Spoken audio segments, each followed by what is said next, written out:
White rice వేసేటప్పుడు వద్దు వద్దు అని ఎన్నో ధర్నాలు ఎన్నో అవి చేసినారు. ఇప్పుడు చూడండి మేము ఎంతో ప్రేమ కట్టుకున్న ఇల్లు ఇన్ని కదా నీళ్ళు వస్తే ఎట్లా?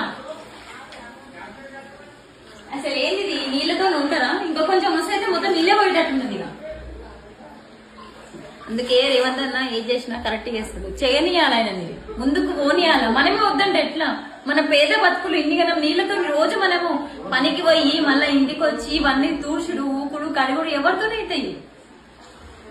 ఎంతో ప్రేమ కట్టుకునే ఇల్లు ఇంత మోరిపాలు చూపి బయట చూపి.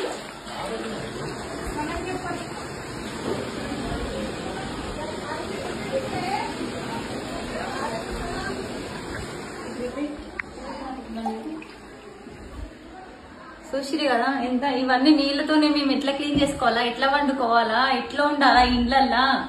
మీరే చెప్పుర్రి, మీరే ఏం చేయాలో చెప్పుర్రి, కామెంట్ లో చెప్పేసి.